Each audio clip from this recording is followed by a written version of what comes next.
Happy Friday, Pirate Nation. We have just finished up week 2. Eventually, I will stop counting the weeks once we get rolling in there, but it is another great week here at Crandall High School. So here's your Friday update. Want to make it short and sweet and get you to the weekend. Just a quick update, Tardies. So we're still having quite a bit of Tardies on campus. Let me kind of walk you through our Tardy process here. So they have enough time to go through passing period, and then when the bell rings, they should be inside their classroom, at least getting prepared to work for the class. The goal is to get them in there and to get as many instructional minutes as possible. If the bell rings and they're in the hallways, that's a tardy. That's the simple definition of a tardy. The expectation is that all students make it to class on time. So with the transfer buses, it's a little bit different, right? So if your student is coming to or from the freshman campus, then it works a little bit different. What happens is we unload the buses, and then after the buses are unloaded, we will send our teachers and staff another time that gives the students the same amount of passing to get to their classes. And so what's happening is, and I just want to get you guys the information and make you aware of this, a lot of our students are doing a couple of things that ride the transfer buses. So we need your help to kind of coach them up on the right thing to do. A lot of our students are waiting to be the very last students on the bus so they can take as much time as possible in between classes.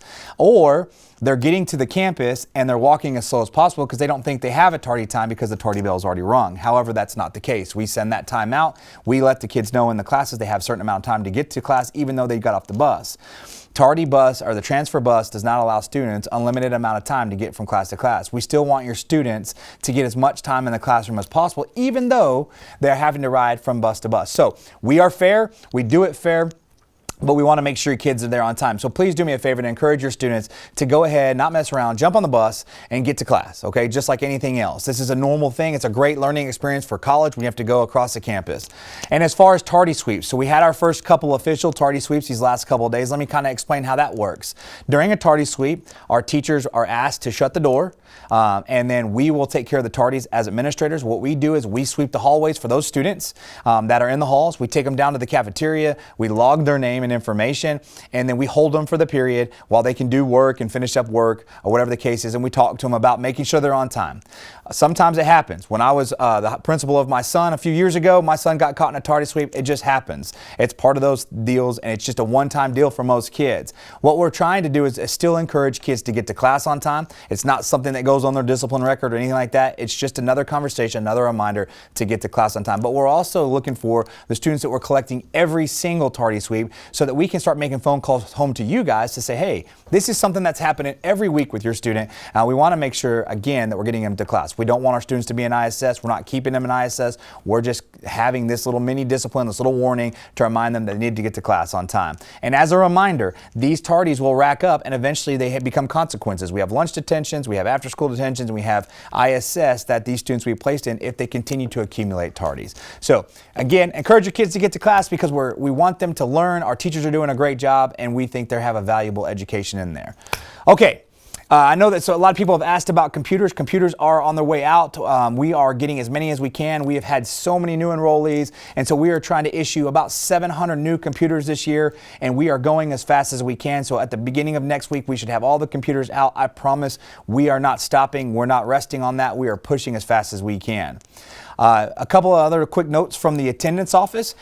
They wanted me to remind you that this is not an open campus because, again, that just means students are not allowed to leave during lunch. If they leave during lunch and come back because they go to McDonald's or they go to Taco Casa or whatever, then they are going to be marked absent for the period. That is not authorized. We have security that will also stop them. So parents, please don't check them out during lunch. Please don't allow them to leave campus during lunch. They need to be here. You're more than welcome to bring them food, but they got to stay on campus. It's a safety issue, and we want to make sure they're not marked absence for that. If your student is absent for any reason, you have 3 days to turn in their doctor's notes. So please make sure you get that in and that on record so that we're making sure those absences are excused. And if you're looking for a VOE, you have 48 hours on that VOE. So give us 48 hours to do the VOE, and then those VOEs can be picked up by your student or yourself before, after school, or during lunches only. And then one last dress code note. It's been amazing, still doing a great job. We still have a few little hiccups here and there, and we're still monitoring and doing all those things. But I want to make it really clear, we don't catch all 2,000 2,000 students. We have 2,000 students. We catch as many as we can and we correct them. If you have a student that's borrowed a shirt from us, could you ask them to bring it back because our closet's getting empty? But also, if they get caught, no matter what time, no matter what day, or no matter how many times they've worn that shirt, please remind them that if it's not in the dress code, they're still wrong. And we're just trying to fix it. We're not trying to have any issues with them. We want to get it fixed and get them back to class. Guys, we're off to a great school year. The students are already settling to routines. We had our first football scrimmage. We got a volleyball tournament happening right now. Classes are rolling and doing some awesome stuff. So we want to go ahead and hit the ground running and keep that way and keep the momentum up. Proud of the students, proud of you guys, and definitely proud of our awesome teachers. Thank you guys for everything you do. Hope you have a great weekend, and we'll see you down the road.